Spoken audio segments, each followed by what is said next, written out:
नमस्कार, स्वागत है आप सभी का आपके अपने चैनल व्याकरण गुरु पर। जिस इसमें हम अलंकार देख रहे थे, तो अलंकार में हम देखते हैं आज हमारा शब्द अलंकार के अंतर्गत हम अलंकार पढ़ेंगे। सबसे पहले वक्रोक्ति अलंकार। तो देखते हैं क्या होता है वक्रोक्ति अलंकार। काव्य की जिन पंक्तियों में कोई बात कही तो एक आशय से जाती है, परंतु जब सुनने वाला उससे कोई दूसरा अर्थ लगा लेता है तो वहाँ वक्रोक्ति अलंकार होता है। अर्थात कोई विशेष आशय से जब एक बात कही जाती है, लेकिन जब सुनने वाला उसका कोई अर्थ दूसरा ही लगा लेता है या समझ लेता है, तो वहाँ पर वक्रोक्ति अलंकार हो जाता है। देखते हैं उदाहरण। एक कबूतर देख हाथ में पूछा कहाँ है अपर। उसने कहा अपर कैसा, उड़ गया वह तो था सफर। यानी कि जब एक व्यक्ति दूसरे व्यक्ति से पूछता है कि भाई तुम्हारे दोनों हाथों में जब कबूतर थे, तो एक कबूतर देख हाथ में पूछा है कहाँ अपर, यानी कि उसके हाथ में दो कबूतर उसने देखे थे, लेकिन जब उसको एक ही दिखाई देता है तो वो पूछता है कि भाई इसमें दूसरा कबूतर कहाँ है। अपर का मतलब यहाँ कि वो दूसरा कबूतर कहाँ है। तो उसने पूछा था उस दूसरे कबूतर के बारे में, लेकिन उसने इस अर्थ को गलत समझ लिया। उसने कहा अपर कैसा, उड़ गया वह तो था सफर। उसने अपर को समझ लिया कि भाई बिना पंख वाला। उसने कहा कि भाई वो तो पंख वाला था, वह तो सफर था, अर्थात वह तो उड़ गया। तो इस तरह से यहाँ पर इसमें वक्रोक्ति हो जाती है और वक्रोक्ति अलंकार इसमें है। एक और उदाहरण देखते हैं। को तुम हो इते आए कहाँ।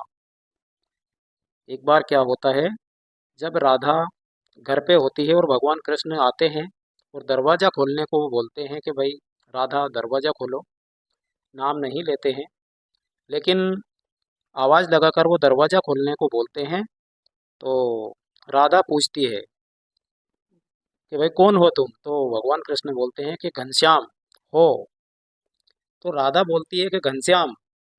अब अर्थात राधा को समझना चाहिए था कि भगवान कृष्ण का नाम ही घनश्याम है, लेकिन यहाँ राधा इस अर्थ को कुछ और ही समझ लेती है। तो किते हूँ बरसो, राधा कहती है तो किते हूँ बरसो, अर्थात घनश्याम को राधा समझ लेती है कि घन यानी बादल, श्याम अर्थात काले बादल। तो काले बादल हो तो भाई किते हूँ बरसो मतलब कहीं और जा करके बरसो, बादल को समझ लिया उन्होंने। तो इस तरह से यहाँ पे वक्रोक्ति अलंकार हो जाता है। ठीक है, आगे देखते हैं।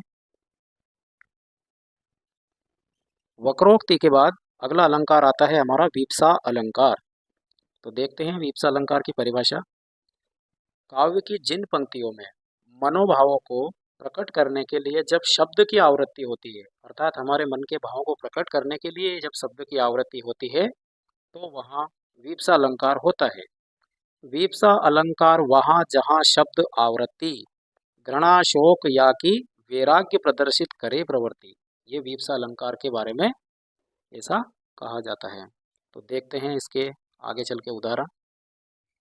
इस अलंकार की पहचान, इसमें हम शब्द देखेंगे तो हमें शब्द मिलेंगे राम राम, देखो देखो, चुप चुप, छी छी, हाय हाय। इस तरह के शब्द इस अलंकार में हमें देखने को मिलेंगे।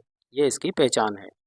उदाहरण देखते हैं, जैसे चिता जला कर पिता की, हाय हाय में दीन, नहा नर्मदा यादों में हुआ तल्लीन।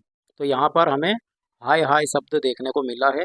तो ये हमारा वीप्स अलंकार इसमें हो जाता है। एक उदाहरण और देखते हैं।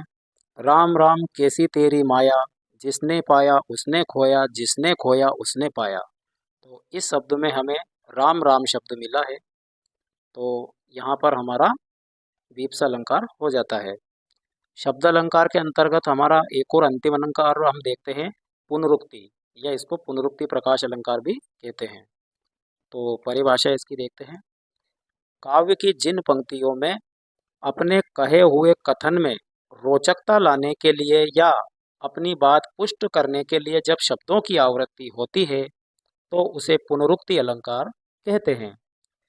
अर्थात कहने का मतलब यह है कि अपने कथन में रोचकता, अर्थात अपनी बात को रोचकता के साथ मतलब बताने के लिए या उसमें रोचकता लाने के लिए और अपनी बात को पुष्ट करने के लिए जब शब्दों की आवृत्ति होती है, तो वहाँ पर हमारा पुनरुक्ति अलंकार हो जाता है।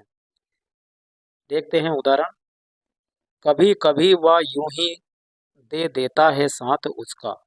तो कभी कभी अर्थात वाक्य तो ये भी कर सकते थे हम कि वह यूं ही दे देता है, कभी वह यूं ही दे देता है साथ उसका, लेकिन कभी कभी दो बार लिए हैं शब्द यहाँ पर, तो इस कथन में विशेष रोचकता इससे आ जाती है। कभी कभी वह यूं ही दे देता है साथ उसका। तो यहाँ पर पुनरुक्ति प्रकाश अलंकार होता है। एक और दूसरा उदाहरण देखते हैं। एक उदाहरण इसमें और है, कहीं सांस लेते हो घर घर भर देते हो। कहीं सांस लेते हो घर घर भर देते हो। तो यहाँ पर घर घर शब्द जो इस पर इसकी आवृत्ति हुई है, तो यहाँ पर पुनरुक्ति प्रकाश अलंकार होता है। ठीक है, धन्यवाद। मिलते हैं अगले वीडियो में बाकी के अलंकारों के साथ। तब तक के लिए नमस्कार।